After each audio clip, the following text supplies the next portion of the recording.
Terima kasih sudah klik video ini. Tapi jangan lupa guys, klik tombol subscribe karena subscribe itu gratis. Dengan subscribe kamu support channel ini terus untuk upload hampir setiap hari. Ingat, subscribe itu gratis. Gak ada ruginya kamu klik tombol subscribe guys. Selamat menonton. Enjoy.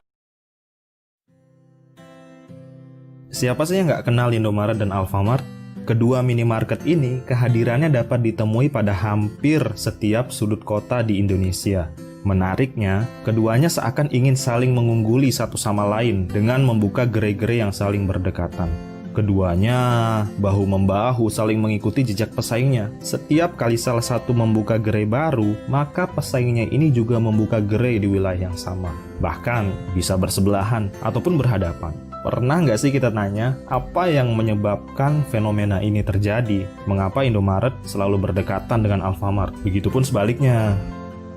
Indomaret sebenarnya hadir lebih dulu ketimbang Alfamart. Toko pertama Indomaret berdiri pada tahun 1988 di Ancol, Jakarta Pusat. Sedangkan toko pertama Alfamart berdiri di Jalan Beringin Raya, Karawaci, Tangerang pada Oktober 1989, tepat 1 tahun setelah Indomaret. Sejak itu, gerai-gerai Alfamart dan Indomaret menggurita hingga pelosok daerah kota di Indonesia.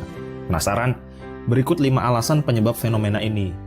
Yang pertama adalah adanya adu persaingan antar keduanya. Ibarat sebuah pertandingan sepak bola antara Barcelona dan Real Madrid, Indomaret dan Alfamart saling menunjukkan taringnya untuk memenangkan hati konsumen. Keberadaan kedua minimarket ini yang berdekatan mengindikasikan bahwa persaingan antar keduanya memang cukup ketat, tidak ada yang mau kalah, dan masing-masing ingin menunjukkan eksistensinya. Alasan kedua yaitu bahwa Indomaret dan Alfamart membidik pasar yang lebih luas. Di mana ada pembeli, maka di situ ada penjual. Hal ini tentu saja tidak dilewatkan oleh Indomaret maupun Alfamart. Membidik pasar yang lebih luas tentu menjadi strategi marketing yang diluncurkan oleh keduanya. Walaupun pasar yang harus mereka jangkau adalah pasar yang sama dan di wilayah yang sama. Alasan ketiga adalah pasar yang mereka bidik merupakan pasar yang sangat besar. Bisnis retail memang menjanjikan pasar yang tidak ada habisnya. Kebutuhan masyarakat akan makanan, minuman, produk kebersihan, dan sebagainya memang tidak akan pernah mengalami penyusutan. Hal itulah yang menjadikan Indomaret dan Alfamart tidak takut bersaing di tempat yang sama. Alasan keempat adalah target penambahan gerai yang maraton. Baik Indomaret maupun Alfamart memiliki target penambahan gerai yang besar. Hal ini tentu dilakukan dalam rangka menambah keuntungan perusahaan. Keduanya seakan melakukan maraton dalam pembukaan gerai. Tidak peduli walaupun gerai baru tersebut harus dibuka berdekatan dengan sang pesaing. Alasan yang kelima, kenapa mereka berani berdekatan, itu karena mereka percaya bahwa masing-masing memiliki keunggulan dari kompetitornya. Tidak jarang, barang di masing-masing toko memiliki promo yang berbeda pada item yang juga berbeda. Hal ini tentu menjadi daya tarik sendiri kepada konsumen dalam hal pengambilan keputusan akan membeli kebutuhan di mana. Coba kita sederhanakan kelima alasan tadi. Fenomena ini pernah dijabarkan oleh Harold Hotelling yang dikenal sebagai teori Hotelling. Teori ini menjelaskan bahwa produsen dalam memilih lokasi akan berperilaku untuk menguasai market seluas-luasnya. Pemilihan lokasi dipengaruhi oleh 2 faktor. Yang pertama perilaku konsumen, dan yang kedua keputusan berlokasi produsen lainnya. Begini nih analoginya.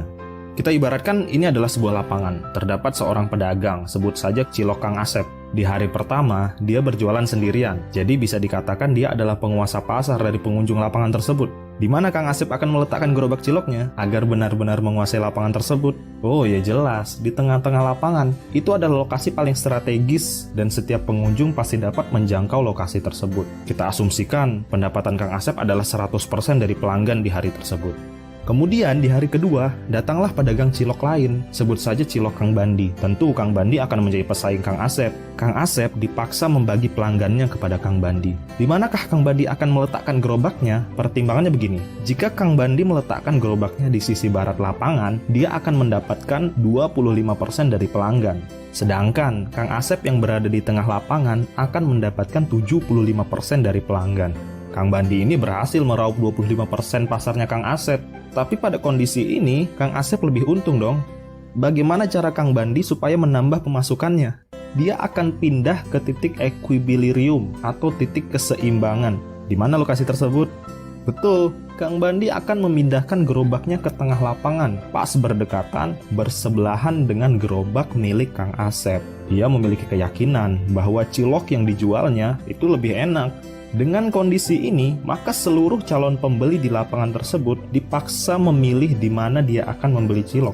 Persentase keuntungan Kang Asep dan Kang Bandi menjadi seimbang, yaitu 50-50 atau 50% berbanding 50%. Sekarang tinggal bagaimana masing-masing dari mereka mengolah ciloknya supaya lebih enak, dikasih cilok es krim mungkin, atau apalah dibuat promo-promo tertentu.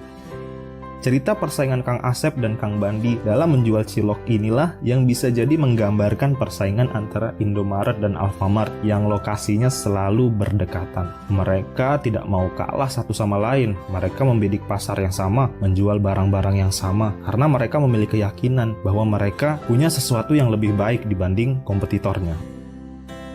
Kalau kalian kira-kira lebih suka belanja di mana? Indomaret atau Alfamart? Komen di bawah ya. Oke, sekian dulu video kali ini. Saya akan sangat mengapresiasi jika teman-teman klik tombol like, karena itu akan sangat membantu saya dalam mengembangkan channel ini. Terima kasih sudah menonton. Semoga menambah informasi buat teman-teman semua. Sampai jumpa di video selanjutnya.